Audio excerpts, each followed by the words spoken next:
with your parents. He may have had a pair of khakis and like a polo laid out, like, oh, this is good enough. And she's like, oh, no, we're going to do a little better than that. We're not wearing that. Also, he hugged mom first. Yes, he did. Smart.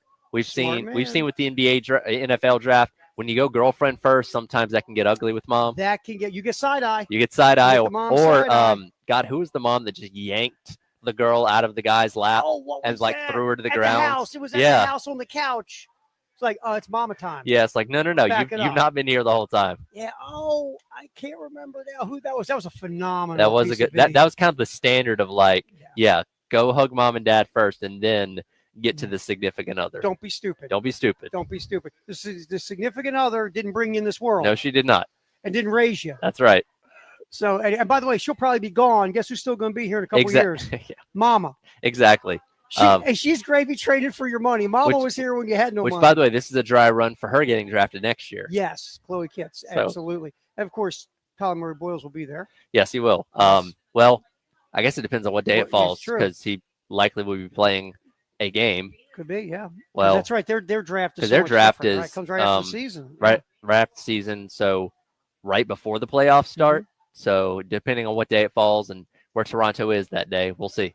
All right. So that was the moment of getting drafted, walking up, getting your hug from Adam. So the hugs aren't as good as they are with Goodell, by the way. They're not. I feel like there's an awkwardness to Adam Silver, right? Like he's almost, I don't know if he's like a germaphobe, but he's almost kind of like hesitant when people come up to him. I don't know how to describe it. He's got that imaginary dog fence around him. A little bit, yeah. He's that guy with his that man, you're in my space. Yeah, like Goodell's up there chest bumping dudes. You know what I mean? Goodell's hilarious, man. He jumps in their lap. He does. Like Silver's not quite that dude. No, he's not. He just doesn't look like he's very warm. He's not cuddly. All right, so let's get right here at Bird Cut 14. Colin Murray Boyles. All the players get their little post draft interview where they talk to Monica there on stage, Monica McNutt. And so let's get the Colin Murray Boyles post draft interview. Cut 14, Edbird. Colin, you're from South Carolina. You stayed in South Carolina to compete as a Gamecock, and now you're headed to Toronto. How are you feeling? Feeling amazing. Just thankful for the opportunity. Thankful to be here with my family. It's surreal. I'm still dumbfounded by this feeling, so I'm thankful for it all. James, Colin has said that you were one of his inspirations in terms of playing basketball. Did you know that you were inspiring this ultimately? Nah, I didn't, but I'm just so happy for the outcome. It's been a long journey. I'm just happy I could be a part of it. We talked about you being a South Carolina guy through and through. We saw you celebrating with your family, your whole table. What do you want to say to those people tonight, Colin? Thanks everything. Thanks for everything. Y'all have been with me through this whole process since I was 3 years old, since I picked up a basketball. I'm thankful for y'all sticking with me, hometown, being on my back. Thanks for all of it. Everybody, Gamecock Nation, thank y'all for every single bit of love y'all gave me. I appreciate it. That was cool. He hit all the boxes. Yeah, his brother was there with him, who again was kind of his inspiration for playing basketball in general. And again, like CMB just seems like a good dude, right? Like we never heard anything about locker room problems or him being selfish or a me guy. Like he just seems like a good dude that's a really good basketball player that I think we're all hoping has a nice long career at the next level.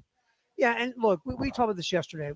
One of the things, if I was an NBA GM, that would give me good vibes on Colin Murray Boyles was how he played last year on a bad basketball team. Right.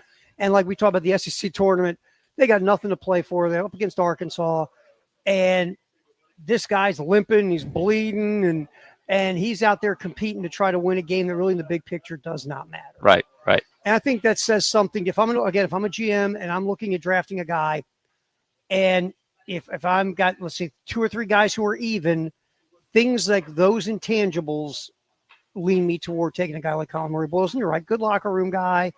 He, I think his example of how he continued to grind and play hard and practice hard, I think that's one of the reasons why these dudes last year did not quit. Yeah. When it could have been easy to quit. And again, he is a guy that didn't come into South Carolina being thought of as like, hey, this guy could be a lottery pick here in a couple of years. Like he had to work to get to that point, and obviously well deserved. And we'll see what happens in Toronto. Remember, this is a guy that was barely in the. He made the top 100 high school recruits coming out of high school into college, but he wasn't some top 30 guy or top 40 guy or top 50 guy. He's a guy that came in and with the hard work, has blossomed to be the player who became a first-round pick. And I mean, that's the perfect selling point for your program, saying, "Hey, I know we didn't play well last year, but you can come in." No matter how good or bad the team is, and you can be that guy if you work hard enough, develop, and all that kind of stuff. And that's why I think once he gets to the NBA, if he can never, ever consistently be able to make a three, I don't think it's going to be from lack of effort and practice and trying to become that player. Look, if you and I, sitting at the nest eating chocolate chip cookies, knows that Colin Murray Boyles has to improve his perimeter game, I think the guys smarter than us who do this for a living know that Colin Murray Boyles has to improve his perimeter game, and Colin Murray Boyles knows he has to improve his perimeter game. And guess what? He's going to a team where the entire team needs to improve their perimeter game. I mean, that's the thing about R.J. Barrett and Scotty Barnes and Emmanuel Quickly. All of them are, they're average at best from three, if not below average from three. So it's not like you got a team of sharpshooters. I mean, in a way, it would be great if they did, because it would space the floor more for Colin Murray Boyles to give him some more opportunities in that spot he is good at offensively. But they will, this is a good spot for him. Yep. All right. We will pop in here, the Firehouse Sub Text the Hour, next 803-404-6100. We are at the Nest, the Krager Company, in the Vista, on Gadsden. We're hanging till 3 right here on The Game.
Hanging out live at the Nest of Kreger Company.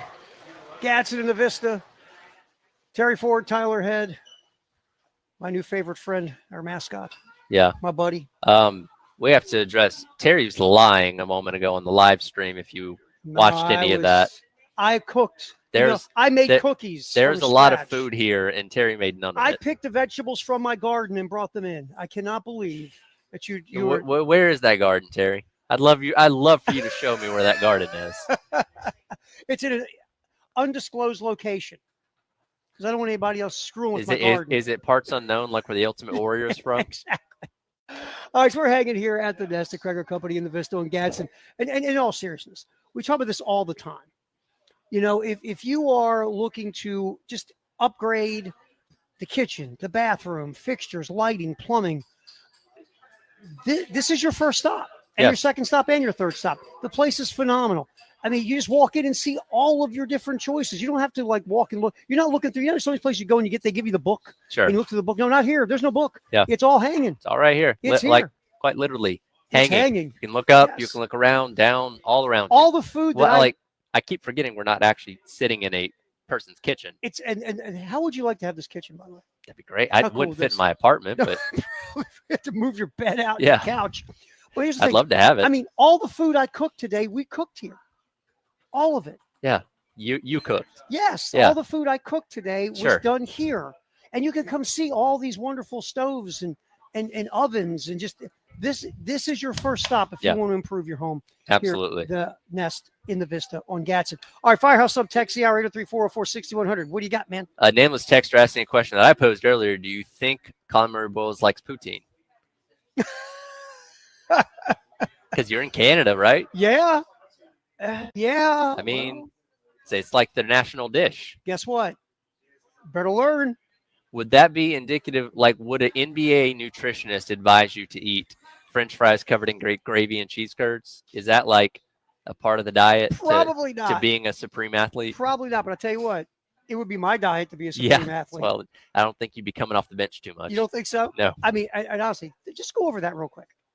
French fries, Mhm. gravy, cheese curds. It's amazing that hasn't caught on more in the States. I know. Because doesn't that sound like something a person in the South would come up It with? sounds like something that I would eat if Yeah. I was hanging Well, out in like Louisiana. I got French fries, I got gravy, and I got cheese. Let's put it all together. Don't you think the Waffle House should be carrying that? Honestly, yes. Yes. If not, French fries, hash browns, right? Yes. Smash the hash browns, gravy, cheese curds. Boom. I'm in.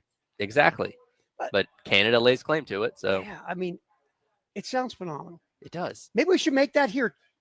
Poutine. Well, you need to make it. I will make it. All I need is French fries, and my sous chef Graham will grab me some French fries and Now, we'll get some gravy. that's something I might actually trust you to make because French fries are frozen. You Mhm. just got to pop them in a fryer or the oven. Mhm. Gravy you can make with a little pack, and then the cheese, it's already done. You just put it on top. I'm Like, in, man. I might actually trust you to yield the equipment here to make that. Or like Waffle House, I'll just take a slice of cheese and throw it on top.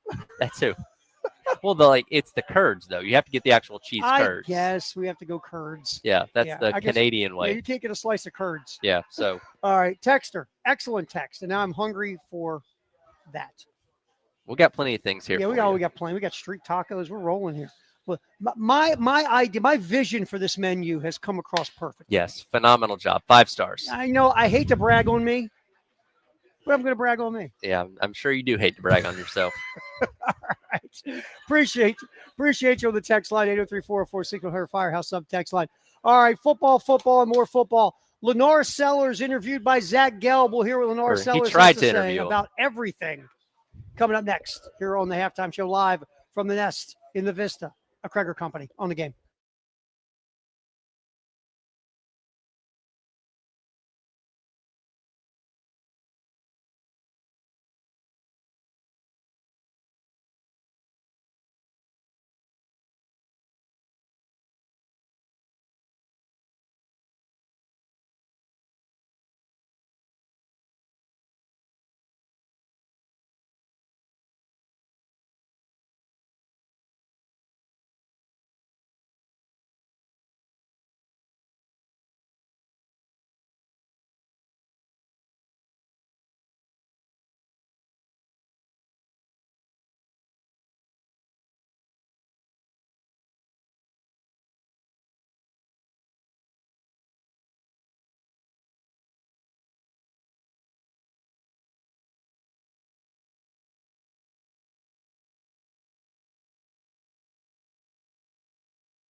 Yeah, we're back.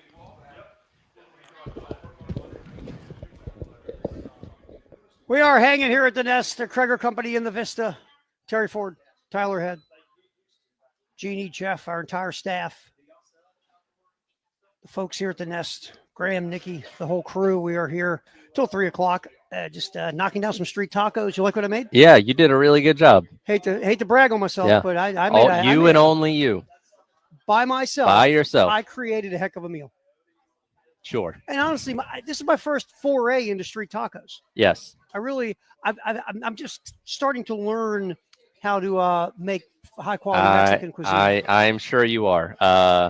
Does your girlfriend let you cook? Absolutely. If I called her right now, would she back that up? She would let me microwave anything. Yes, she would.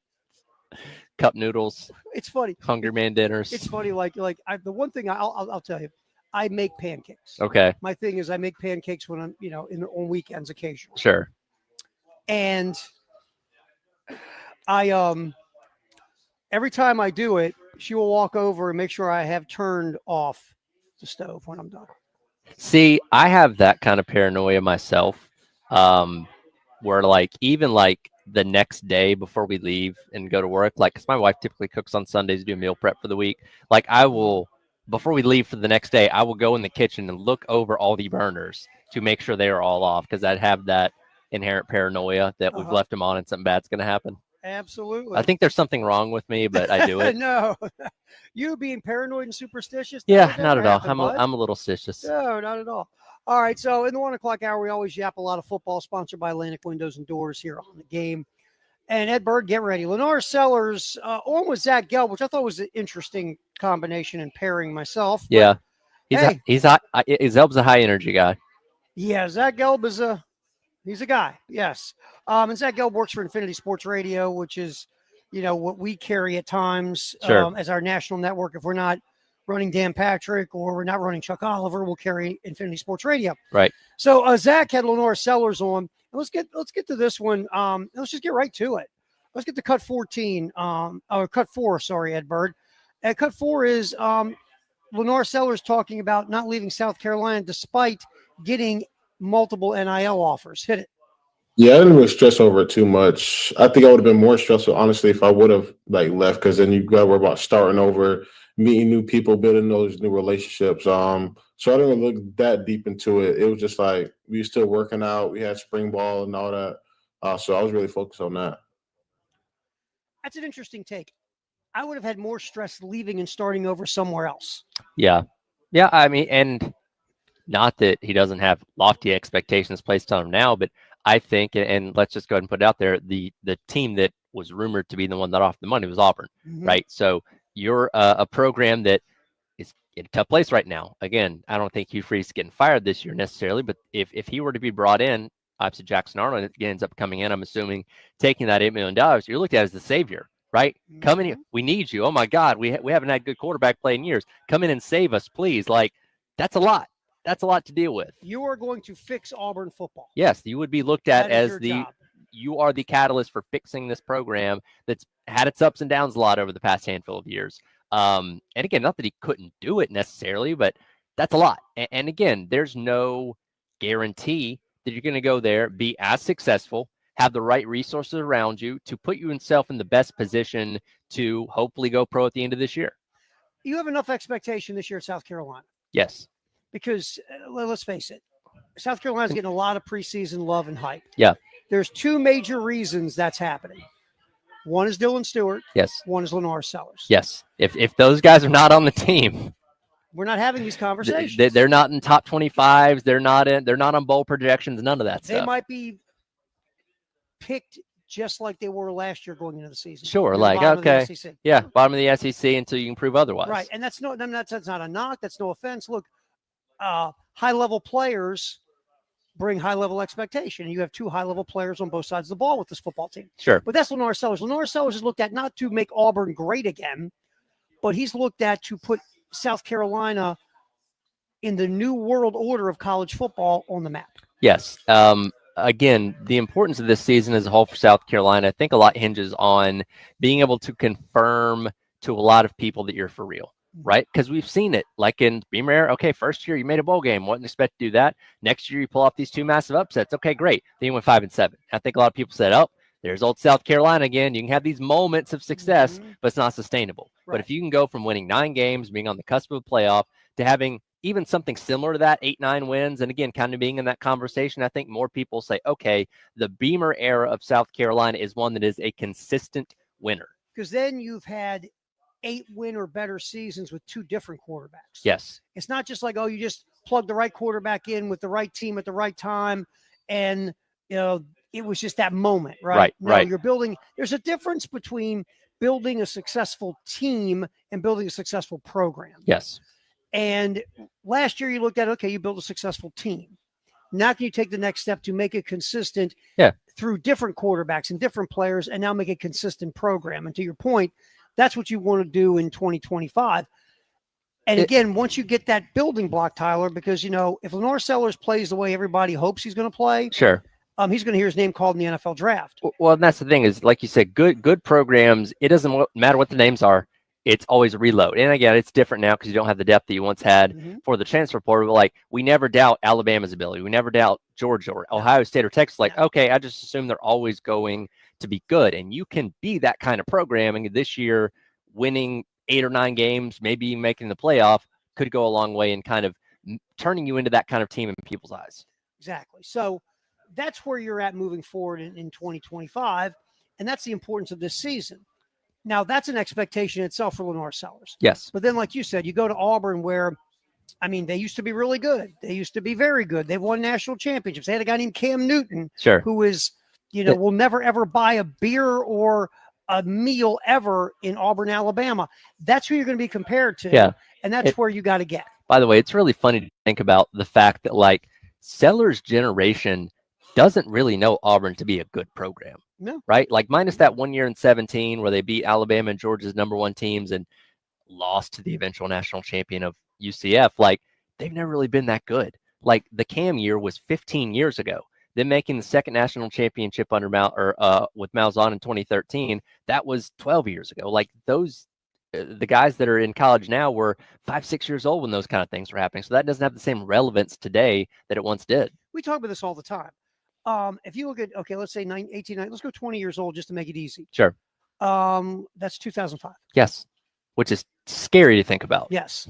So you put that into your head real quick and think about how little these kids were when Cam Newton had his moment. And again, like, maybe you were watching it with your dad, but it wasn't registering with you, like what you were watching, how great that team was. So again, they don't know Auburn to be like a high level, super successful program in the SEC consistently. So that's really the point here is, fans look at it like it's yesterday. Yes. And fans will sit around the local barbershop bar, man cave, and man, I tell you, that Cam Newton boy, woo, that was something else, wasn't it? And like, a 20-year-old goes, I was 5. Yeah. I was playing with my Tonka truck. You're even getting to the point now where, Newton's NFL career is getting further and further in the past, or even the point of like, hey, remember that MVP season 10 years ago? Exactly. So Auburn is what Auburn used to be. Most of your high school recruits are going, I got nothing. Yeah. Oh, I saw his highlights on YouTube one time. Yeah. Right. I saw something.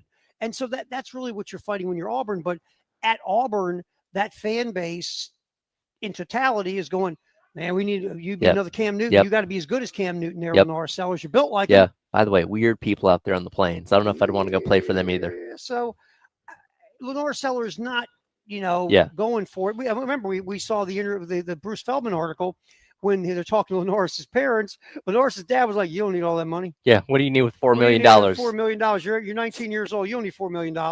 Get your butt back over to South Carolina. That's yes, Dad. And that's what it was. Yeah. Again, I'm just thinking about me. And look, I love my dad. Don't get me wrong. And I had tons of respect for my old man. But if someone's offering me $4 million and my dad goes, you don't need that, I'm going to go, think I do. Dad, I think we're going to disagree on this one. Think you'll change your attitude when I buy you a nice new car. Yeah, when I get you that Cadillac you always wanted, Dad. Which he also offered to buy his dad a truck. His dad's like, I don't need a truck. Right. I mean, so that's the thing. It's like, and that goes to that. We've talked about this when this all popped last week, is the idea of the inner circle around these guys is so important. Sure. And not to say if you do take the money, you have a bad inner circle. No. But I'm just saying, an inner circle with a good foundation to keep your head straight. Yes. Look, there are 40-year-olds that couldn't handle getting $4 million. Hell. How many times you see some goober at age 45 win the lottery, and what does he do? Yeah, blows it it. in a month. Yeah.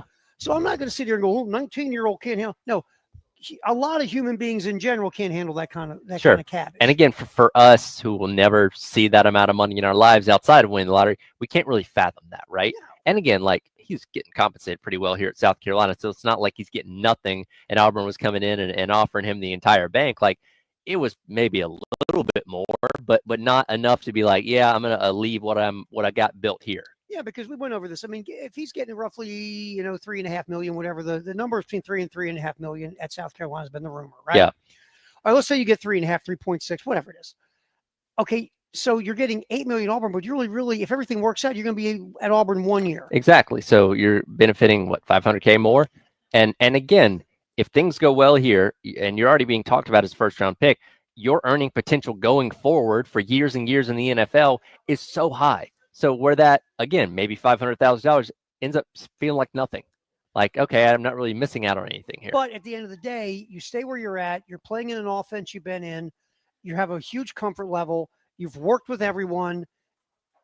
To me, like you said, the bigger picture is playing up to that potential Sure. and quote unquote balling out. Yeah.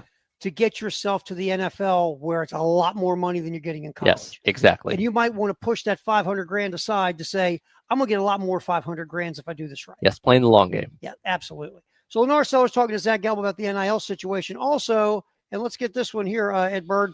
Let's grab another one from Lenore. I'm trying to find the ones where, he spoke more than 8 seconds. There's not a whole lot. No. Here's Lenore Sellers. Speaking of Shane Beamer, cut 7, why Lenore Sellers likes his head coach.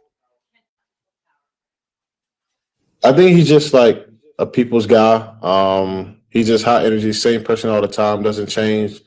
Never too high, never too low, just cool, calm, and collected, and just wants to win. So there it is. Never Yeah. too high, never too low, cool, calm, collective, just wants to win. That's what he likes about Shane. Yep, it's working. And the thing about Beamer too, you watch and look, we're not there every day. And I know that Shane gets on these dudes when he needs to. And I'm sure Shane has yelled a bit and the spit flew out of his mouth and he dropped some profanities because, you're a football coach. But it feels like what they've done there is try to make that culture so player friendly that if I am yelling at you, there's a reason. Sure. But the reason is to make you better. Yeah. And then after I yell at you, you know what I'm going to do? I'm going to give you a hug. Well, that's the thing is like, look, every football coach yells, every football coach gets on the case, especially if they're good players because their expectations are so high. But I think everybody can differentiate between a coach that's just yelling at you to yell at you and one that's like, hey, you're doing this wrong. I'm trying to help you be better. I always go back to when at Maryland, when they had the coach whose name I will not say. Yeah. And what they were doing there wasn't building you up and yelling at you to make you better and yelling at you to, because at that moment they had to get across what they had to get across. And maybe they've tried 5 times and they now to the point of yelling at you. Yes. At Maryland, it was we're yelling at you because we're bullying you. Yeah, it was more like a power play type thing. It was a power thing. It was we are the authority. And we all know what happened. Yes, we did. And sometimes things happen the way they should to people that they should happen to. Yep. I mean, throwing a dumbbell at someone does not make them better. No, it is not. And so circling back to Shane, it's a very player friendly culture that Shane has built, and they all have buy into it, and they all have accountability to make it what it is and what it can be. And I think that culture it's so positive of what they do over there. Sure. And I think that's why you see these players, for the most part, even guys who can get more money somewhere else in NIL. And look, if you take more money, I'm going to dog you. Yeah. But I think a lot of these guys do sit there and think about, okay, if I'm going to take more money, is that worth leaving a culture that I really like? Yeah. So thumbs up to Shane and what they're doing in South Carolina. All right. Football in the 1 o'clock hour, sponsored by Atlantic Windows and Doors. More of Lenore Sellers talking with Zach Gelb. We will hear Lenore's focus in the offseason. That's next. We're live at the Nest in the Vista Kreger Company. We're here till 3. Your chance to snag some Gamecock football tickets are happening here till 3 o'clock on the game.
Broadcasting live from the Nest in the Vista at Kreger Showroom. Tyler Head, Terry Ford, more importantly, Birdie. It's your hanging best out with friend. us, my bud, my pal. Well, I let her, you know what? I let her, you know, pet my chest during the break.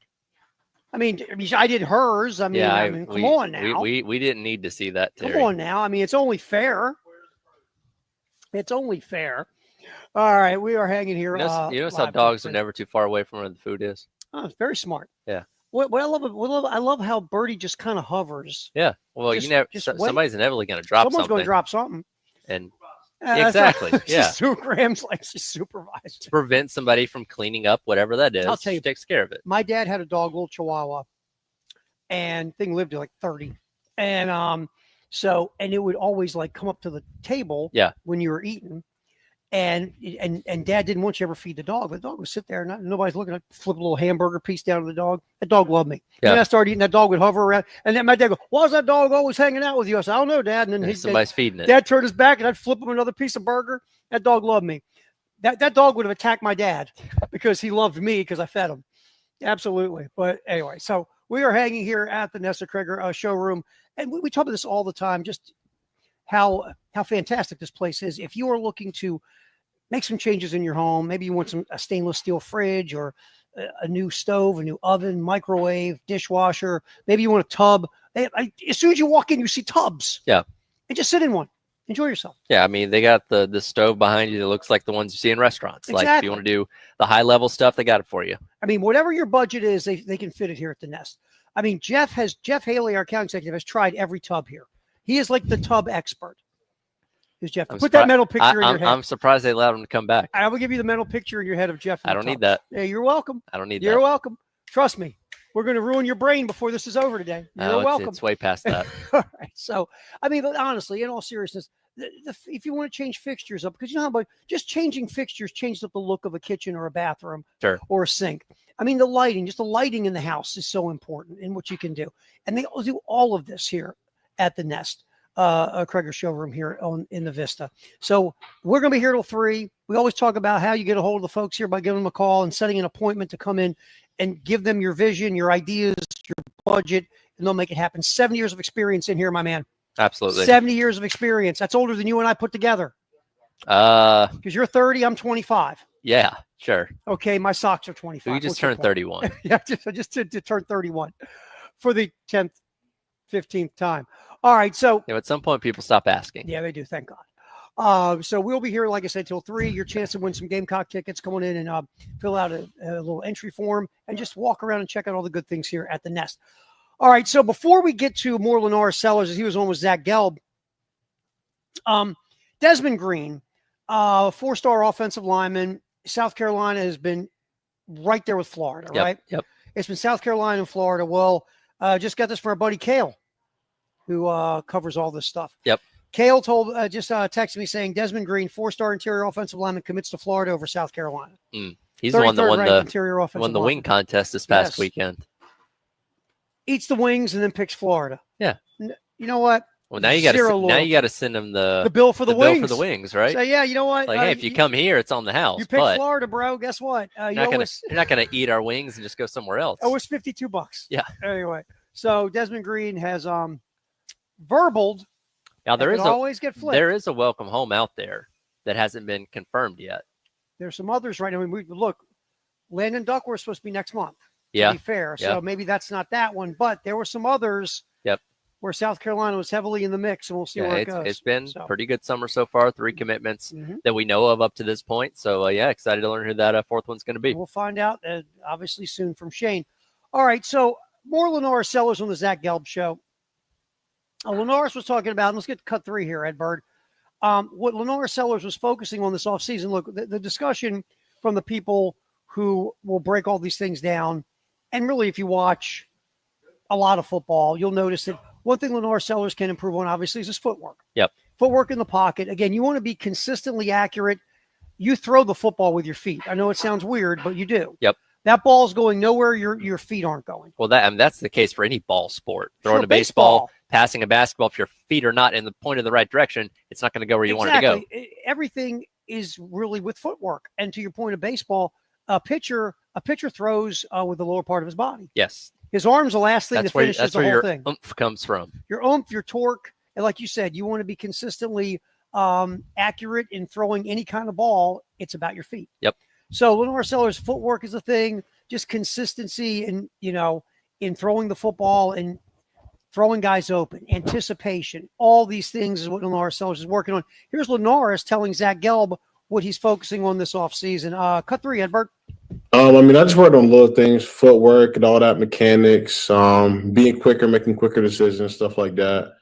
And then, I mean, as a team, we're just want to get started quicker, faster, not wait until like the fifth, sixth game to get going and all that. So I was just remember last year, really, Lenore started to pop that last half of the season. Yep. And he just said, I want to start right off the gate being as good as I was, second half of 2024. And the mechanics and stuff we're talking about with the footwork and the anticipation is about getting the ball out quicker. One of those things is throwing guys open, anticipating routes, knowing where guys are going to be. And like, for example, on a crosser, you lead a guy on a crosser, you give him a chance to catch that ball with momentum to go upfield for a big play. You throw it behind him, you stop their momentum. Yeah. Those are little things we don't talk about in quarterbacking. Sure. It's like, if you make that throw and you throw him open, so to speak, and he's catching that ball in full stride and he turns upfield, you might get a touchdown. Yeah. The same play, same throw, same coverage, same situation, same separation. You throw that ball behind him. Now maybe it's a 10, 12-yard gain. He's got to stop and turn. Yep. So that's the kind of little things. And also the idea of getting the ball out quicker, which means recognizing coverage quicker, recognizing open receivers quicker. That also helps. And that's the line between what can make guys successful at the next level and what can. And again, that's kind of a big point for Mike Shula when he's taking over the play calling duty. He says, hey, I wanted to make him a better all-around quarterback so he can have more success eventually when he gets to the NFL. Because again, Shula's been there. He's coached those guys. He knows what he needs to do to get to that point. And again, that's been a main point of the offseason when it comes to what he's working on and trying to improve on. Well, and the thing, too, when Mike Shula says stuff like, I want him to, about the running, people all freak out because Lenore Sellers' legs are such a weapon. Yeah. And look, if Mike Shula is deciding to say, we want him to run less, well, that wouldn't be very smart. But you want him to run more efficiently. You want him to run smarter. You want him to, we're not talking about design run plays. Like when Lenore Sellers drops back, Mike Shula basically saying, you can use your legs as a weapon, but when you break the pocket, when the heat's coming, instead of just taking off upfield for a big play, make sure you consistently keep your head up. And you might, with you breaking the pocket and forcing defenders to make a choice, one of your receivers can get behind guys, and you don't have to get the snot knocked out of you. You can just throw a 70-yard touchdown. Keep the eyes upfield, which we saw him do at times last year. Mm-hmm. Was it Jared Brown that he hit for the long gain at Alabama after breaking out of a would-be sack there? So he has the ability to do it. It's just something that he needs to obviously continue to improve on to, again, become a more well-rounded quarterback. It's consistency, right?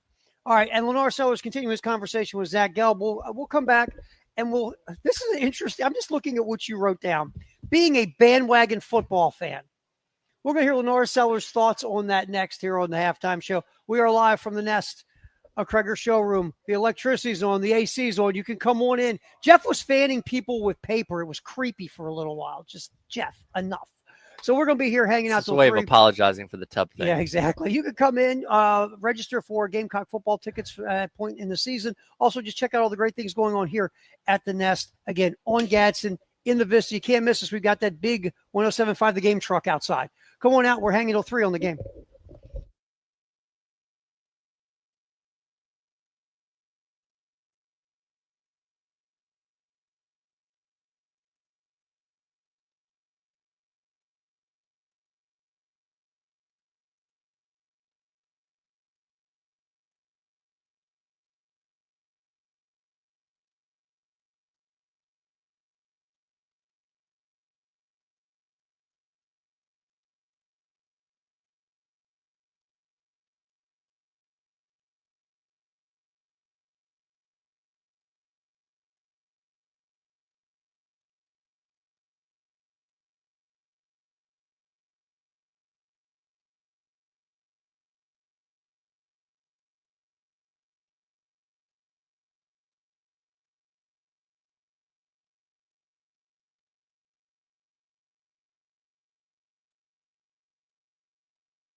Halftime show, a lot of football in the 1 o'clock hour.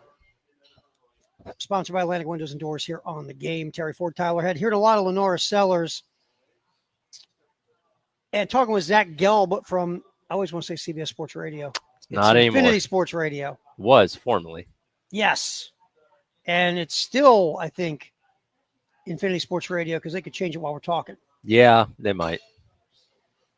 But so Zach Gelb talking with Lenora Sellers. And let's get to that cut 8, Ed, where Lenora Sellers is talking about bandwagon fans. Yes. Well, myself being growing up, I was a bandwagon. Whoever would Were you just really watching the quarterbacks? Is that what you were doing? Yeah. If it was a winning team, they probably had a good quarterback. So, Well, who were some of your favorite quarterbacks? Cam Newton in college, I used to watch him a lot.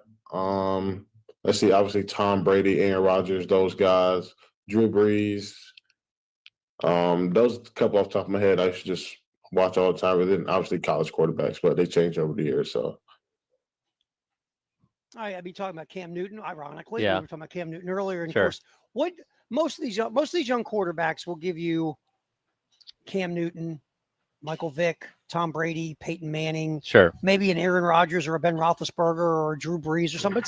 It's that wave of quarterbacks, Yeah, obviously, that have been very, very good to Hall of Fame. There's a short list that always show up on like the heroes category, right? Yes.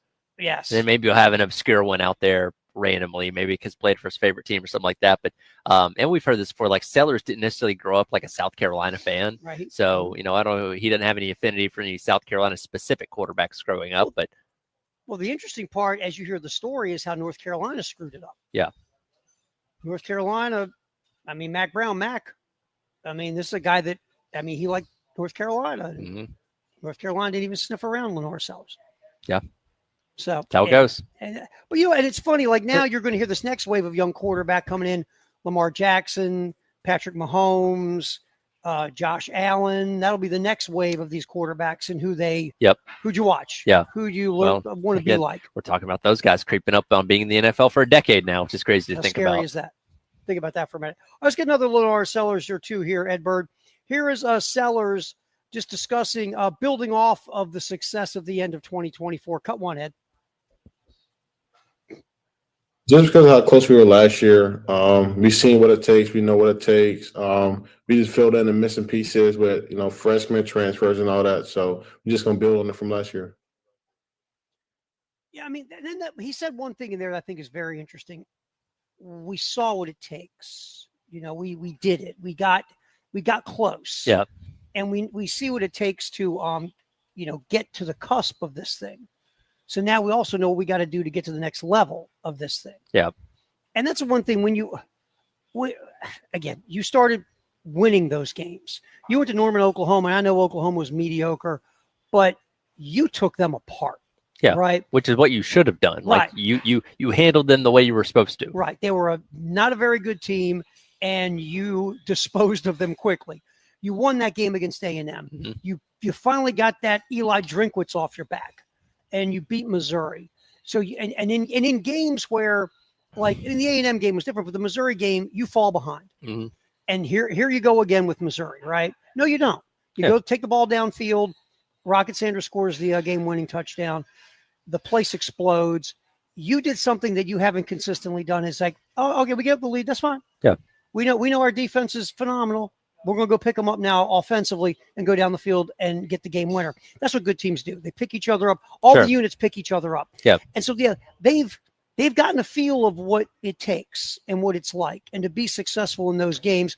And so that carries to this year where you go, okay, we were close. Yeah. How do we kick the door in? Now, again, a lot of the guys that were big parts of why they were able to win those games are now gone. Exactly. Which is, again, talking about Dylan Stewart and Lenore Sellers being the bulk of what the expectations are placed on this team. They're going to have to shoulder a lot of that. Now, again, you hope that, hey, this wide receiver room, with Harbor and Mazio Bennett and Jared Brown being healthy, all those guys end up popping really well. And the running back room, whether Faison plays or not, is solid. The offensive line's better. You hope all these units come along, but you don't know that yet. And for a lot of these guys that are younger that haven't played a lot, which is a lot of them, especially the ones coming in from the transfer portal, it may take some time for them to gel and kind of get into their groove of being the players they're going to be. So for those first couple of games, yeah, Sellers and Stewart might have to be shouldering a little bit more of the load than they will at the end of the season. If you think about it, defensively, you're almost brand new, except for a couple of pieces. Offensively, you do have Sellers. You do have all the wide receivers that were here last year. You have, a couple of tight ends who were here last year, offensive linemen. The offense has more guys who went through the success of last year, but you nailed it on defense. You lost almost everybody. You do have Jalen Kilgore and Dylan Stewart back and Judge Collier. Yeah. And you have a couple of other youngins who need to step up who are here as role players, special teamers. But, man, defensively is where you really need to fill some holes. I know everybody doesn't dive into the analytics, but the S&P Plus doesn't lie when they talk about returning production. And South Carolina's, I think, was 99th defensively. So you think that is – look, and, you're right. It's you've got some of these guys who are expected to kind of carry this thing – from a lack of a better term, until the new guys get it together. Sure. But the key to the season to me is how quick do the new guys get it together? Yes, and that could take a while. Because, again, we talk about the night and day difference between this team, the first 6 games last year and the last 6 games. They didn't look like the same team at all. And again, a lot of that was guys gelling, was guys coming along, coming into their own. Sellers being, the A number one of that, because how he played the back half of the year was way better than the first half. So, again, how's that going to translate this year with a lot of guys maybe having to come into their own a little bit here at South Carolina? All right, last one, Ed Bird from Lenore Sellers in this segment. Let's get him talking. Look, one thing we do, and I was talking about this, you're probably heading over here or whatever you're doing before you got to the nest. I was talking about the NBA draft coverage last night. Yep. The one thing, though, was Kendrick Perkins and some of the others on set. I didn't need to hear every 5 minutes how tough this is. The journey you've had to become a first-round pick in the NBA draft. We understand it, Bob. We get it. We get it. And then hear about the haters on social media and all this other stuff. Look, that's the world we live in now. And I said this earlier. I said, I don't care if you're an athlete, a singer, an actor, a radio host, a TV host, heck, the people that run the nest, social media will find you. Yeah, it will. We deal with it constantly. Yes, and no matter who you are, heck, I mean, kids in school, you get haters everywhere today because you have miserable human beings who, because their life sucks, they want to make you miserable too. So enough of all that, right? It's the life everybody lives. It goes without saying at this point. So you don't need to. And again, it's like every time somebody said it on the set last night, if I'd taken a shot, I'd probably be in rehab today. Yeah, right. So to the point of doubters and haters, and here's Lenore Sellers, because again, Zach Gell brought it up because you got to, right? No, you really don't. But here's cut to his message to the doubters. Really just we did it last year. So, we just got to build on it. If we just stay hungry, stay doing what we need to do, we'll be all right. Yeah. Simple. And I'll say this, just kind of what I've seen. Like, I feel like nobody really hates on his ability, right? Because I think everybody sees the upside and what he can be. The people that do hate on him or like Clemson fans, people from opposing sides. Like, I don't think he's very good. Like, of course they're going to say that because they're going to stick up for their own quarterback. But like, I don't think there's like this indictment of, oh, he's not that great of a quarterback and his skills aren't that great. Like, I think everybody can universally recognize, like, no, this guy's talented. Yeah. And remember in the article Bruce Feldman wrote, the Post in The Athletic, Lenore's that criticism after the Old Dominion game bothered him because he had never had that. Because remember, Gamecock fans loved him from the year before when they saw him a couple of times, make big plays. They'd never seen him struggle, right? Every fan base loves the quarterback till they throw that first pick. Right, or the first fumble. Or you miss the first guy wide open. The first time something goes wrong. Right. Why is this guy starting? Hey, Robbie Ashford, get him ready. Because the backup quarterback is everybody's By the favorite. way, those people, we remember you. We know who you are. Right. Your tone changed as the season went along. Absolutely it did. So so it affected him. And then basically it was almost like, everybody around him was like, man, you just got to block that out. Yeah. Just got to block that out, man. You got to move forward. You can't let it's there. It's never going to go away. Just don't worry about it. So it did affect him when he saw all that criticism because, again, all these guys are out there on social media in some way, shape, or form. Yep. And you get fans who, when you don't play well, they come after you. Well, and again, they can be as anonymous as they want to be, and they don't have to Mhm. account for things that they say. So Mhm. they have free reign. Sweat sock 44. Yeah. Whatever. But to that point, you just have to look. You just go, and you do everything you can to be as good as you can be, and that's all you can do. And everything else is whatever. And that's really Absolutely. where you got to get. Yep. All right, a lot of football in the 1 o'clock hour, sponsored by Atlantic Windows and Doors. We are live here at the Nesta Kreger Showroom in the Vista on Gadsden. Your chance to qualify for some Gamecock football tickets. We got that going on here. And also just come check out the phenomenal showroom here at the Nesta. You're thinking about doing some things to your home. Jerry Ford, Tyler Head, and a cast of millions. We're here till 3 on the game.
All right, live from the Nest, a Krieger showroom here on Gadsden in the Vista. We'll yap with some of the folks from the Nest here about 2:15, like we've been talking about all day. We talk about almost every day here on the halftime show. It just you want to upgrade the look and the feel, or just the functionality of your kitchen, your bathroom, your house. This is the place to come to, the Nest. You just give those folks a call, set an appointment, let them know your budget, your vision, what you're looking for. This showroom, man. I think you need one of these light pieces in your office. I agree. Yeah. You know which one I like? I like like the big bubbles. Yeah. I like the bubbles. Are they bubbles? Are they balls? What are they Bubble supposed balls. to be? Bubble balls. Okay. I like bubble balls. Let's go All bubble right. balls. Yeah. That's cool. I like the one that looks like it's got a lot of mozzarella. It's like look like mozzarella sticks. I don't think those are Long mozzarella You don't sticks. think they're mozzarella sticks. Some kind of wood, perhaps. Mm-hmm. They're all cool looking. Yeah, they are. I do like the bubble balls the best, though, I think. And, we're sitting here. We got ceiling fans going as we're Yeah. talking. We got Yep. all these lights, and you see these fixtures on everything. It's just, telling you. They got mirrors. I mean, look, this showroom is so cool. If you want a mirror, there are mirrors on the walls here they'll sell. Yes. Everything here is set with a purpose. It's phenomenal what Nikki and Graham have done here at the Nest. And Jeff, because Jeff helps. Because, Jeff is multi-talented. All right, so our Firehouse sub text the hour, 803-404-6100. What do you got there, man? Yeah.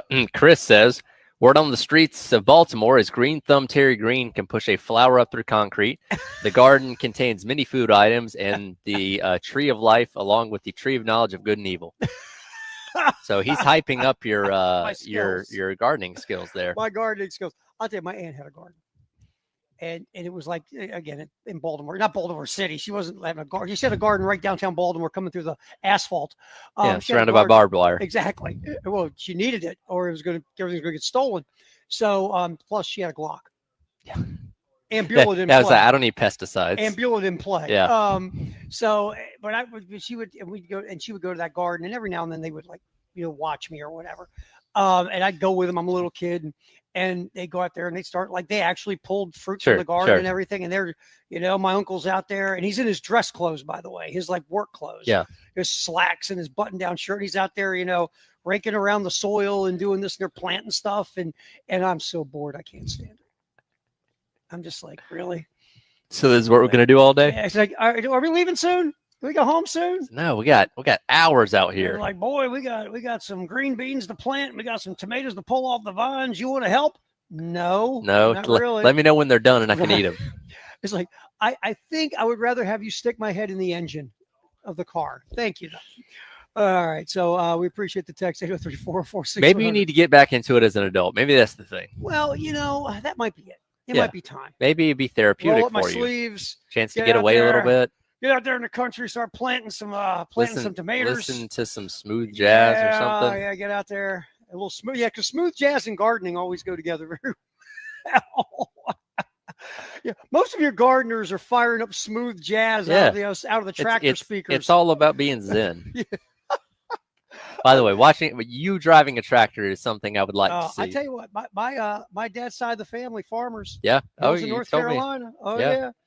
Oh yeah. I got up there. Let me tell you, they did. I remember about the tractor. There's all the gears and all. Yeah, because there's a million levers. There's a million levers, and I'm just sitting there, and my uncle. What happened to just mash the gas and go?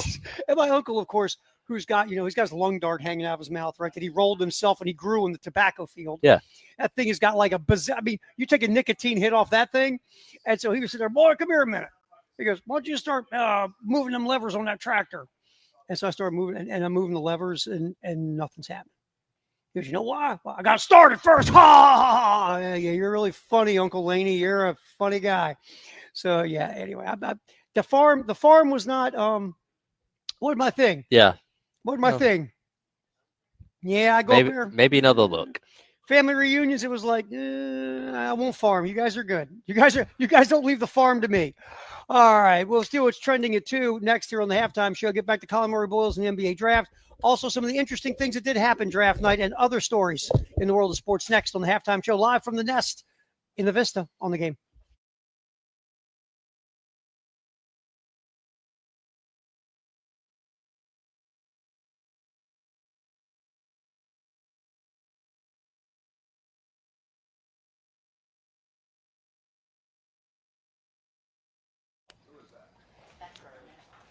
803-875-MENS. That's the number for the Men's Clinic of South Carolina. I know, look, I get it. Tara, I'm not making that call. I don't want anybody to know that I have to call about my manly issues and problems. Look, you make the call. It's confidential. It's free. You set up an appointment. You got stuff going on and you don't like it. And you're thinking all these bad things are happening to you. Oh, my God, I'm falling apart. Oh, my God, what's going to happen? Am I going to be put in a home soon? No, it could just be low testosterone that's holding you back. You make that call, 803-875-MENS. You go do the free confidential consultation. You tell them your story, whether it's a lack of sleep, a lack of life drive, sex drive, professional drive, personal drive. You're not as strong at the gym anymore. You don't recover from exercise. You can't remember where you set your keys half the time. You make that call, you go in, and it might be low T. If it is, they will put you in a program to help you to get back to being you again. Men's Clinic of South Carolina. Make that call. Get back to being you again at the Men's Clinic.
Halftime show live from the Nesta Kreger showroom. Gadsden in the Vista. About 15 minutes. We'll talk to some of the folks here at the Nest.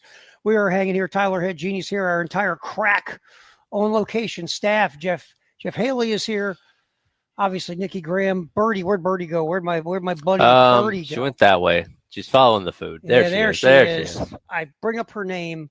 She comes from a fine lineage of show dogs. Yeah, she Got the backstory from Nikki. Yeah, she was telling us I that was like, Birdie? some world-renowned talents in that bloodline. Absolutely. And and I said, it's good not to be in that show life, because then there's expectation you're going to be really good. You got to start making you walk right. There's diets and There's all that kind of stuff. training. Yeah, you don't want that. You're living doggy dumbbells. You don't can- need all that. When you rather live here and eat whatever you And just want. get spoiled and lay on your back and have weirdos like me rub your belly. Exactly. Exactly. Great All right. gig. All right. So what's trending at 2, sponsored by Traditions Fine Jewelry and Gamecock Traditions. Colin Murray Boyles, of course, goes number 9 in the NBA draft to Toronto. A little bit wider lens on the draft. Obviously, Cooper Flagg is the number 1 pick. And, he goes to Dallas. Dallas, there'll be people say this was the NBA giving Dallas their payment for trading Luka to the Lakers. Somebody yelled it's rigged as Silver was walking up to the podium. Yeah. First time. Yeah. By the way, the Fire Nico chant was going on last night at the draft party for the Dallas Mavericks. Oh, I'm sure it was. Well, the thing that got me is afterwards when he talked about getting Cooper Flagg, he's like, oh, this is a once in a lifetime talent. I was like, didn't you already have one of those? Didn't you just trade one of those away? So, yeah, Dallas didn't screw it up like we were joking they would. And You were worried for a second. Like, they going to do something stupid here? Yeah, you were sitting around going, all right, what dumb thing is, because remember, my money was on Hugo Gonzalez, The soccer player. the soccer player from Real Madrid, who, by the way, did go, let me find it here. He did go 28th to the Celtics. But anyway, so I guess for me, quick on the draft, Cooper Flagg was a no-brainer. I think Cooper Flagg, how he's going to fit is going to be interesting. He's going to play the 3 or the small forward in Dallas. Yep. Because Dallas's lineups, Anthony Davis will be the power forward, and either Likely or Gafford will be the center. So Flagg is going to be a 3. Now, again, Flagg's about 6'8" legit. And play the 3 in the NBA. Flagg can put the ball on the deck solid. Is he going to have to get better? Probably with his handle to go up against quicker guys? Yes. But Flagg's combination of perimeter skills, passing ability, he got much better at shooting the 3 as the year went along, became a good 3-point shooter. And plus his defense, a phenomenal defender. So at the end of the day, I think Cooper Flagg will be able to play the 3. Maybe, and as he goes along in the league, obviously by year 2 or 3 is when he's really going to develop fully those perimeter skills to a level that you really want him to be at, which is, I think Cooper Flagg will be a perennial all-star. Sure. Is he going to be a Hall of Famer? I don't know. Yeah. But I think Cooper Flagg can be a perennial all-star in the NBA with his skill set and his work ethic. Remember something, again, he should have been a high school senior last year. Yeah, that's the thing which makes, what he did at Duke all that more impressive. And obviously it's going to be a tough transition as is for everyone making your jump up to the league. But, and look, every number 1 pick gets hyped pretty highly every single year. Wembanyama, a season ago was in similar way, but this is one of those guys that's kind of the rare instance where he does get like the LeBron-esque type of comparisons and what his ceiling can be. And again, that's a heck of a thing to live up to. You can be a Hall of Famer and still not a sin to what LeBron did over his entire career that's still going, obviously, but it's going to be interesting to see how that pans out for him. Real quick, I won't go too draft dorky because the NBA draft. There were some things I shook my head and went, that was interesting. I'm going to give the Jazz props. Utah didn't care about where Ace Bailey wanted to play. Utah didn't care about Ace Bailey's feels. You know what they said? He's the highest rated player on the board. Yes. We're taking him. Despite the fact that he probably didn't really actually want to go to Utah, but it's like, well, you can't do anything about it now. They do not care. And I give them a ton of credit for that because I think that's where you need it to be. If that guy is your guy and you think he's the highest rated guy on your board, you take him. Flat out, no stop there. And for Ace Bailey, my concern on Ace Bailey really quick, we had this conversation about him canceling the visit to Philly. And here's why that to me is a concern. These are job interviews, man. Yes. Think about you want a job. I do. And you call the employer a couple days before and say, man, I changed my mind, I'm not coming. What have you now planted? What seed have you planted in that employer's head? That they don't want to hire you. You're not reliable. You're not reliable. You really don't want to be there. You're not all in. You're not interested. And so at the end of the day, canceling an interview, and that's what Ace Bailey want to do to Philly, make no mistake. Yeah. Don't draft me. Yes. But I've got to, if I draft Ace Bailey, I've got to think about This is a huge me guy, right? Yes. He cares about playing for a team that he can be a superstar and get all the shots more than about winning. Yeah, That's the way so it he can feels. get more money out of his second contract. Like that's Yes. the crux of the whole matter here. And again, there's some guys where your talent is so undeniable, teams will be willing to put up with all the other stuff, saying, "Hey, might be a headache, but he's gonna be a winning headache." And I think by going by number 5, that shows you that talent is that high. Mhm. But again, you always got to keep that in the back of your mind. And I think the Jazz understand this and taking him. It's like, all right, we're gonna have to deal with some stuff here. He didn't want to be here. We understand that. He's not going anywhere. We gotta figure out how we're gonna do this now. Here's my thing with Ace Bailey. It would be at this point, I think this conversation is going to have to happen. Ace, come in the office, shut the door. There's a guy standing here with a beard and sandals and a robe. We got to have it come to Jesus. Yes. You are a phenomenal talent, and you do some things on the court that wow us and help us. But we need you to play for the front of the jersey. Mhm. Can you do that for us and not play for the back of the jersey? Because, you're not really playing within the context of what we need to do to be a successful basketball team. And now, and he's done this to himself, he's put a lot of eyes on him Mm-hmm. for non-basketball reasons. Yep. Right? Because now everybody's waiting for that little moment of, okay, is he not a team guy? Is he slipping up? And that's what a lot of the headlines are going to be about. It's, Ace Bailey, walked out of practice, or Ace Bailey having this problem with this coach. Like, it's starting a thing, right? Where you have this reputation known around the league. And we talked about it going into the draft. Like, is this stuff that he was doing with canceling workouts and all that kind of stuff enough to where he would fall substantially? It was possible. It didn't end up happening. But again, like we've seen with guys in the NFL, when word gets around the league about what you are and not wanting to meet with teams and all that kind of stuff, Shedeur Sanders, you can drop way Mhm. farther than you thought you were. Again, Ace Bailey didn't drop all that far, but it's going to be interesting to see how his career pans out now that he's with the team that, again, he theoretically didn't want to go to. Well, and Will Hardy's the head coach. And Will Hardy's won as many playoff games as you and I. Yes. Will Hardy, though, is very well respected in the NBA world. And matter of fact, I think the Jazz just gave him a contract extension. Hardy's going to get probably his most difficult test as a head coach in Ace Bailey. But the organization, it seems like, is behind Will Hardy, even though he doesn't have skins in the game. They believe in him being their guy, like they're Eric Spoelstra, if that makes any sense. Sure. All right. Colin Murray Boyles, again, when you have 50 billion cameras on you when you're getting drafted, and every draft pick does, everybody's looking for everything. Yes. Body language. Are you picking your nose? What's going on with you? And by the way, Chloe Kitts is breaking the internet today. Yes, she in is. a lot of different ways in Yes. social media. But that's the world you live in when you do this stuff, right? So Colin Murray Boyles kind of shook his head when he was drafted, right? And there were people saying, he don't want to go to Toronto. He don't want to go to Canada. He doesn't want to eat French fries and gravy and cheese curds. Well, He doesn't have a passport. There you go. Here's Colin Murray Boyles explaining his reaction to getting drafted. This will be cut 15, Edbird. Oh, WTF for sure. WTF all the way till my name got called. Man, it was crazy. But geez, I almost shed a tear. But I try to keep my composure. But it's surreal. Like I dreamed of this when I was a kid. Like you never know you're gonna be there till you're there for real. So it's crazy. That was his reaction to getting drafted.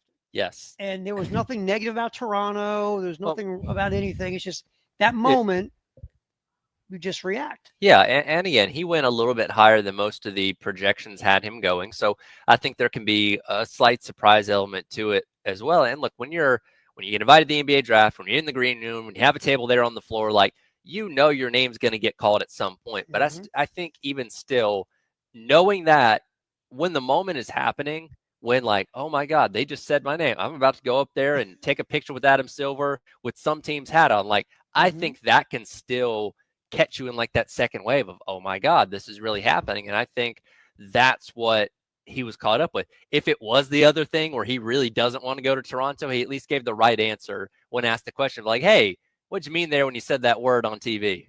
Right. All right, that's Colin Murray Boyles. We're doing What's Trending at 2, sponsored by Traditions Fine Jewelry and Gamecock Traditions, here on the Halftime Show, live from the Nest at Kreger Showroom on Gadsden in the Vista. We're here till 3. All right, I want to get to this cut, Ed. Cut 9. This was 2 nights ago now. Arizona Diamondbacks are playing the Chicago White Sox, if my memory serves me. Correct. Game's in Chicago. Ketel Marte is a phenomenal young player for the Arizona Diamondbacks. Marte is on first base, I believe, is when this happened. Second base. Either first base or coming up to bat. I Come can't to remember bat. which one. Might have been come to bat. And all of a sudden, Marte gets very emotional. Mhm. And we find out that the reason he got very emotional is a fan said something, and his mother is dead. She passed in a car accident Yes, about 2017 8 years ago. or Yeah, something yeah, like yeah. that. So some heckler decided to heckle Marte about his dead mom. Yes. And so Marte got very emotional. Here is Diamondbacks manager Torey Lovello talking about this whole situation from 2 nights ago. That would be cut 9, Edberg. Yeah, it's just it was a terrible moment. Fans are nasty and fans go too far sometimes. And I love my players and I'm going to protect them. And yeah, look, you should if you're Torey Lovello. And look, I have been to many a rowdy arena, ballpark, stadium, whatever in my life. I've heard some stuff being yelled. I've yelled stuff. Sure. But there's a line of heckling and screwing with the opponent. And to me, I would never think, even in my youngest crazy fan life, Right. after I have, bent my elbow, God knows how many times, Mhm. to scream something like that Yeah. at anyone. There's a line of decency, right? And Yes. again, heckling is a part of sports. All fans do it to opposing teams, and you suck, your team sucks, your city sucks. I think you're ugly. Whatever. All those Mhm. things are fair game. It's kind of part of it. And if you're a if you're a professional athlete, you're going to have to get used to that because that's just what comes with it. But again, there's a line that I think everybody understands is too far on things. And when you're again, and we don't know what exactly he said, but if it No. has anything to do with the deceased mother of the player on the other team, like that's way too far. And again, I think the kid was like 22 years old that said it. He's now been banned from all Major League Baseball parks, at least for the time being, which is certainly the right move there. Because, and I brought this up earlier, I think we've gotten so conditioned to not having repercussions to things that we say, because you can be anonymous online Yep. and say whatever, and it never comes Absolutely. back to bite you. But when you go to the real world, when people are face to face with you, there are consequences to your actions, and that's what happened to this guy. Yeah, and look, my thing about that, I'm glad they banned him because he deserves it. I mean, trying to actually enforce it is an interesting, it's an interesting thing. But we'll see. at least you're trying. You're to sending do a something. message yes, at least, you right? are. And you should send that message, just like those 2 goofs during the World Series. Yes. You just, there's a line, and and again, I think there is a line in general that, like you said, everybody feels empowered today because you can be so anonymous and on social media, on the internet, whatever. And I'll never forget. I had a buddy of mine when the Indians and the Orioles played.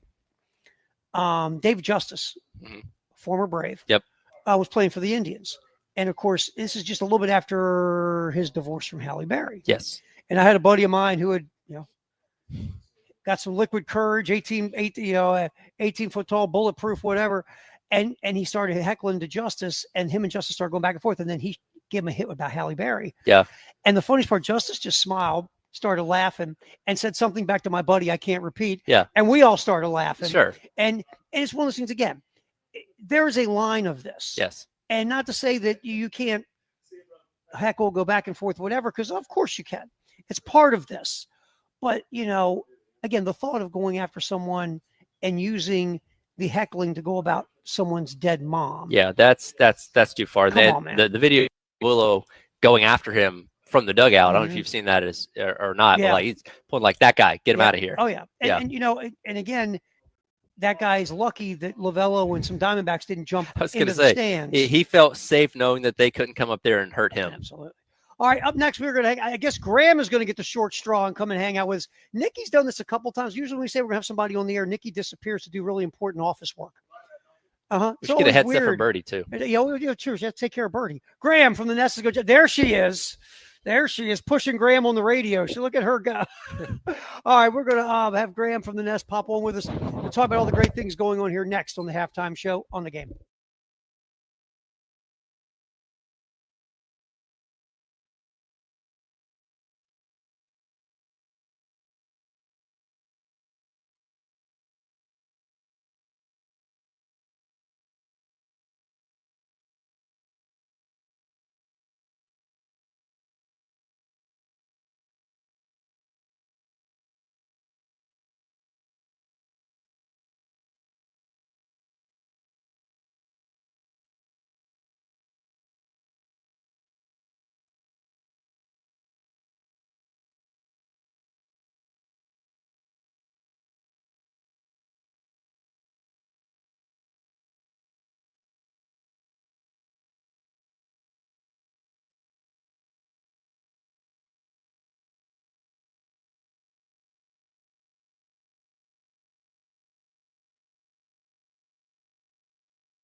All right, what's trending at 2 is we're hanging at the Nest, Kreger showroom in the Vista on Gadsden. We're hanging till 3, but, you know, the showroom stays open. We're hanging out with our buddy Graham from the Nest. How you doing, man? Not too bad. How about you, Terry? Yeah, well, this morning I woke up and I had this. No, I do that every now and then. I'll go somewhere I'll go to like a Starbucks or something or somewhere where they're waiting on you. Hi, sir, how are you? Well, I got this rash. And the 16-year-old taking your order quits immediately. He's kind of looking I'm like, not touching that. they're like, oh my God, that's not in the handbook. What do I do? Oh my God, I'm what not do I do? touching that. No, that's all you, buddy. All right, my friend. Look, whenever we talk to you, we talk about just how fantastic the showroom is and what you guys do. And you know, I almost think people go, you radio schmoes are supposed to say how great it is. No, I'm like blanking serious. This place is phenomenal. And just the way you guys have set it up, we were just joking to go, you want to buy a mirror? Well, there's a mirror on the wall like your house. Absolutely. You can buy it. Yeah. There's mirrors. There's the lights are actually working and hanging to show you, hey, this is what this looks like. And everybody's home is different, but this is the way this stuff works. It's not just some book people open and pick out stuff, then you order it and you ship it to them in a box. 100%. Yeah, we certainly try. I mean, we've done this a few times now. I handle the appliances. Mandy handles the lighting. Rachel handles the plumbing. So, yes, exactly. You've got individual specialists to work with in their designated category, and we are certainly not order takers here. No, and that's one thing too about what you guys do that I think that I love is, because last time I checked, people's homes are important to them. It's the biggest investment in your life, I hear. Right? Sure. Yeah. That's what I've heard. Tyler's or his grills. He's got grills. You haven't seen this. Yeah, we got grills right over there. See, Tyler, you got grills. Yeah, if my apartment would allow it, I'd take one. So, I mean, what you guys have are like folks who know what's up. I mean, experienced people who have had years of doing this, and they know how to basically make your vision work in your budget because you folks are so experienced at all this. You know how to make things work for each individual. And someone will say, well, I'm looking for this. And then you can go, oh, we've got 5 of those that can work for you. Yeah, exactly. I mean, I literally just a few minutes ago had a conversation with a builder coming in tomorrow. They're flipping a $900,000 house. Okay, they're going to come see me. Well, they're doing the lower end Section 8 housing too, and he didn't think he could do it here. I'm like, Eric, I can do it all. I can do a $1,500 kitchen. I can do a $50,000 kitchen. We can cover the entire gamut, and that's how we do our best to get you what you want and hit your budget at the same time. And that's why I always say, when you call, you get finally, okay, I'm looking forward to do some stuff in the kitchen with refrigerator, stove, whatever. Okay, good. We're going to put you in with Graham. 100%. And then you talk to them and you get the idea of their vision, what they want to do. You get their budget and you say, well, we can absolutely take care of what you want and what is going to make you happy within your budget. Exactly. I mean, we cooked this entire meal here today and everybody comes in. Everybody wants gas. Well, we cooked this on induction. Nice. Nobody knows what that is. Right. It's better than gas. I like it. Easiest thing in the world to clean, faster, more efficient. And I mean, We lost power. Would we turn this meal out in what, 20 minutes? Yeah.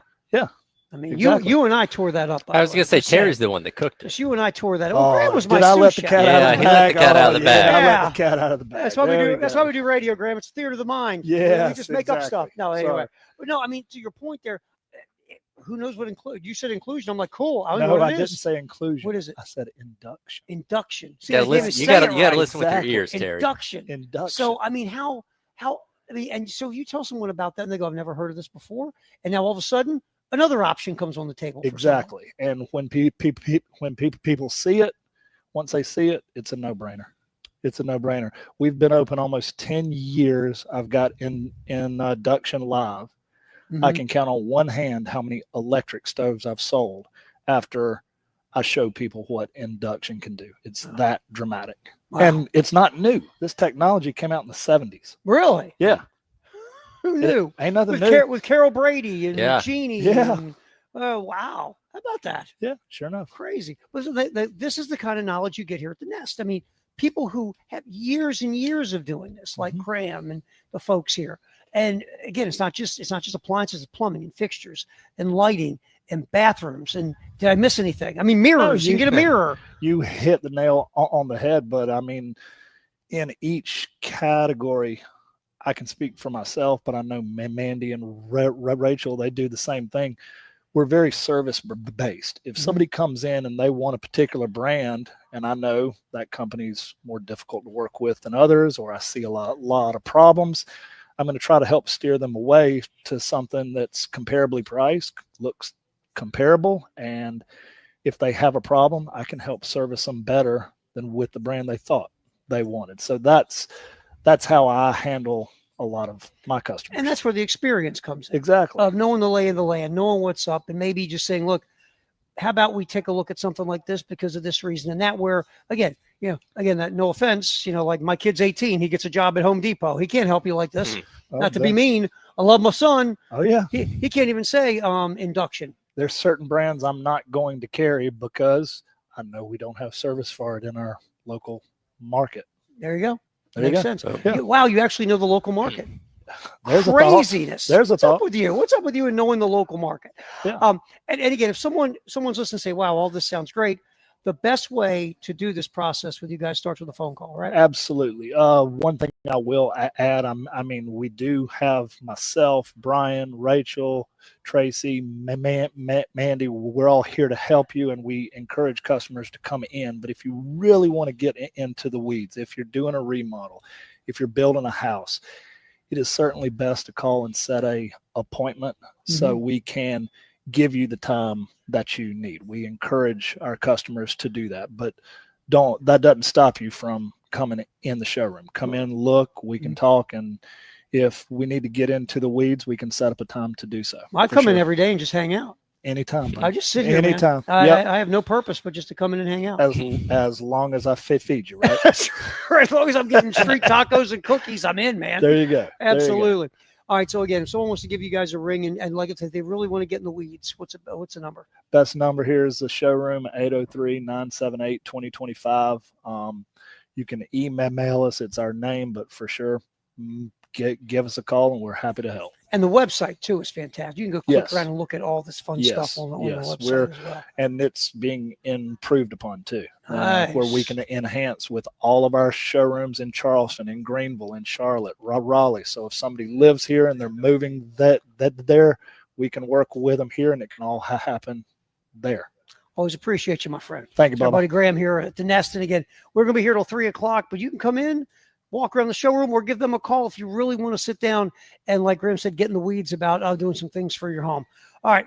The greatest day in the history of the world is what? June 26th. Let's get into that next here on the Halftime Show, live from the Nest in the Vista on the Game.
All right, time to get the greatest day in the history of the world cooking in a second. But first, Jeannie handed me a very important announcement we have to do here.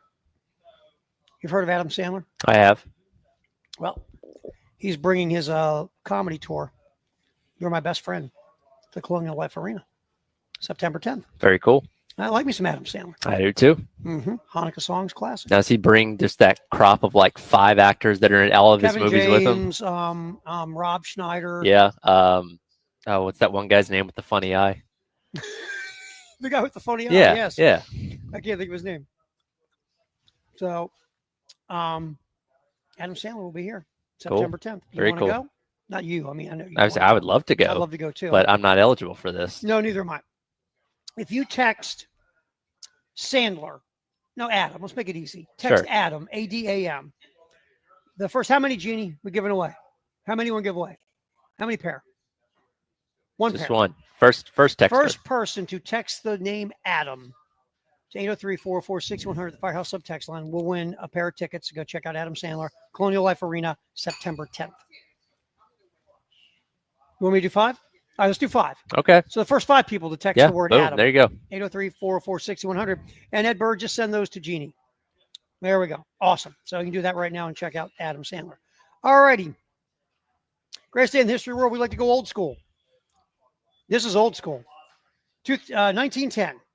For the second consecutive year, Hazel Hotchkiss wins the singles, doubles, and mixed doubles titles of the U.S. Lawn Tennis Association Championships. Second straight year, Hazel won the singles, the doubles, the mixed doubles. How about that for an accomplishment? That is Back-to-back years. that's a great name. I love that name, Hazel Hotchkiss. She would go on to become Hazel Hotchkiss Whiteman, Mm-hmm. I guess, assuming she married Mr. Whiteman somewhere along the way. How many women are named Hazel today? Anybody got a Anybody know a Hazel? You know one? We got one. Anybody got a Hazel?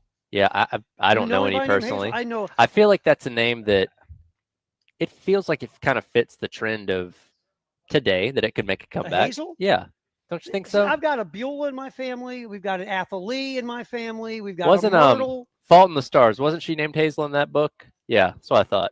Hazel. Yeah. So it can I still don't kind know of be a anybody thing. named Hazel. I don't know a Hazel. Well, I've never met a Hazel. I got Well, nothing. this is No perha- one here's got. Everybody's blanking on a this Hazel. is perhaps the most successful athlete named Hazel. I would say yes, the most successful athlete with the last name Hotchkiss too. Yeah, I Not don't a think lot there's great many of Hotchkisses those. around. All right, also greatest day in the history of the world as we keep skimming through. 1990, this is interesting. Jennifer Capriati was 14 years old, and she won her first round match at Wimbledon. She became the youngest tennis player to ever win a match across the pond at Wimbledon. 14. Jennifer Capriati, very interesting career. She started off as this young teenage phenom, then found partying at about 16, kind of fell off, had some issues, off the court stuff, then made this comeback, and she won a few majors. Yeah. And at some point was like the best player in the world for a short period of time. That's the interesting thing about a lot of these child prodigies in whatever sport is like they live this like structured life of like you wake up, you go to school, you come home, you train. And like I don't think a lot of them get the opportunity to be free and have fun. So when they get a little taste of that, they can kind of run wild with it, which I think kind of happened with her. She's a rare instance of being able to loop back around and still kind of get back on track because a lot of them go off the deep end and never get back in their Never sport. come back. We see it Yeah. in acting, music. Sure. When you're that young, and all of a sudden you're like, okay, here's a lot of money. Yes. Go run around unsupervised. And you're like, I've never been unsupervised before.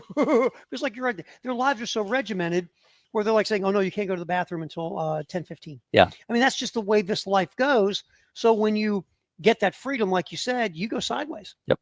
And Jennifer Capriati did. But to her point, to her credit, she got herself back together. She got older and was really good for a period of time.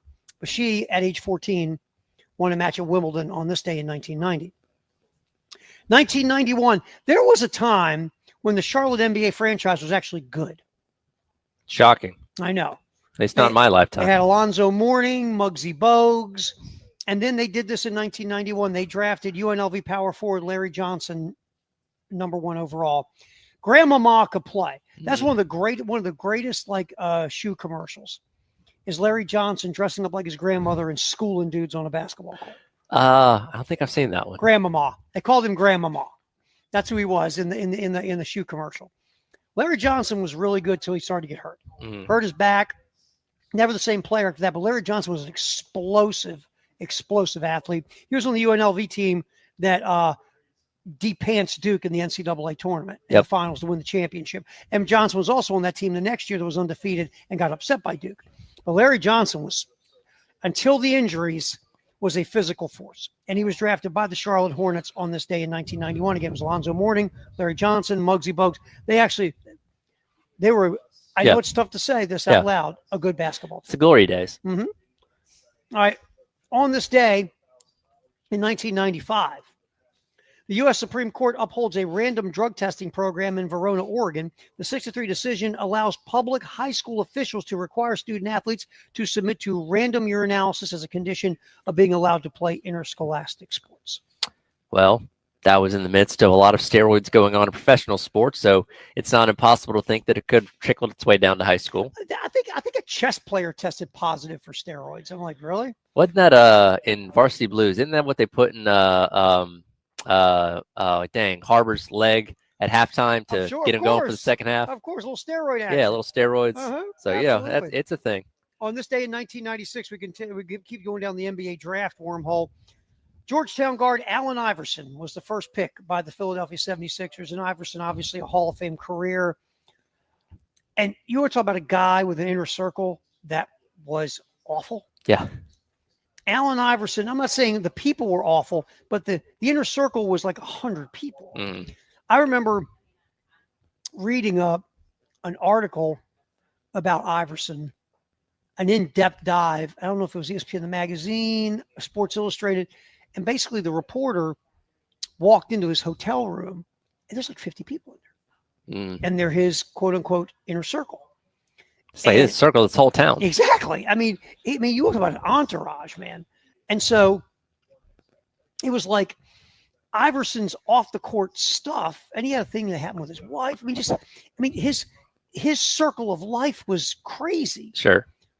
And so you think about, okay, he was a Hall of Famer, and he had some great years. He was an MVP, basically picked up a terrible Sixer team and made it to the NBA Finals. But you think about if Iverson could have been around a more sane, like off the court life. Sure. What he could have been.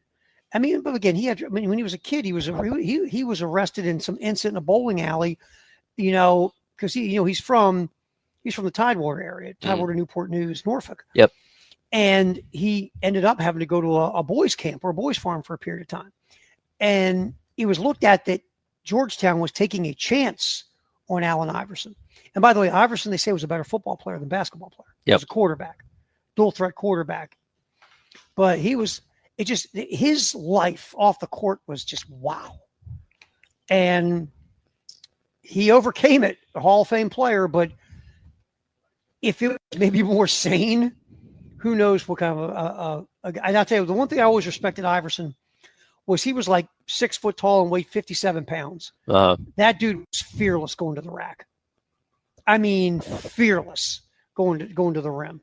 But yeah, so Allen Iverson picked number 1 overall by the Sixers on this day in 1996. And of course, Iverson with the great iconic riff, one of the great ones.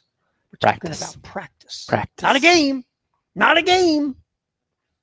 We're talking about practice. That's one thing that, obviously doesn't compare to what he did on the court, but that moment is, I think, just as popular as any of his highlight plays. Yeah, absolutely.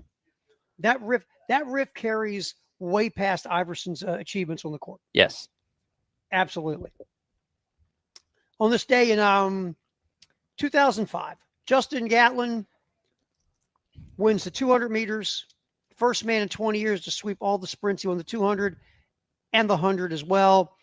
Justin Gatlin was a phenomenal track athlete in a period of time. And then there was, of course, obviously with all these athletes at that time, there was things swirling about performance-enhancing drugs and things of that nature that kind of curtailed Gatlin. But Gatlin was, for a minute there. And look, America's had so many great sprinters and great athletes. And yes, and look, I'll say this. Let's be real here. If you think the Russians and the Chinese, and back in the day, the East Germans are the only people dabbling in performance enhancing drugs. Stop. No. It's happening in almost every high Yeah. level. It's just only some in of the them get world. caught. Exactly. And like I've always been told, and I've always read, if you get caught, you're either reckless, stupid, or both. Yes. And that's where it's at. Hey, this day in 2002, Yao Ming was picked first overall by the Houston Rockets. A really nice career. Yao Ming, it was a good career. The Rockets were a good team when they had Yao Ming, made the playoffs, things of that nature, but Yao Ming was picked this day. And I'll give you one more NBA before we get out. On this day in 2008, the Chicago Bulls took Memphis point guard Derrick Rose. Nice. Derrick Rose, until he destroyed his knees. Yes. Derrick Rose, he had a gear not many folks have ever had until the knee injuries. And people say Tom Thibodeau not ever giving him any rest contributed to his injury. I don't know about that, but yes, this day, Derrick Rose was drafted number 1 overall. All right, that's the greatest day in the history of the world. We'll come back. Our Firehouse Sub text of the hour, 803-404-6100, as we wrap things up here from the Nest at Kreger Showroom in the Vista on Gadsden, the halftime show on the Game.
to the beach for senior week? Don't tell me you didn't drink. Come on, who are you talking to here? I went to rehab after senior week.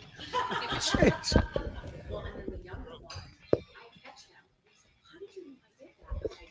Please, trust me. Right, I practiced it all. That's right. I did all. We're gonna wrap this baby up from the Nest, the Kreger Showroom in the Vista on Gadsden. We're just hanging out. Tyler Head, Terry Ford, of course. Bertie's taking over the entire showroom. We've got Nikki here. We got Graham. We've got our entire crew, Jeannie, and like always, good times here at the Nest. All right, with Firehouse Sub text the hour. We had about 100 million people text Adam to get the Adam Sandler text. So I had to kind of filter through all those to find our text of the hour. Nameless texter, if you heckle an MLB player over there now to see some other, you should get locked in a room with them for 5 minutes. Absolutely. I think it's a great text. Shut the door. And no questions asked. Exactly. Cut out the If he wants to bring the bat with him, we'll let him. Absolutely.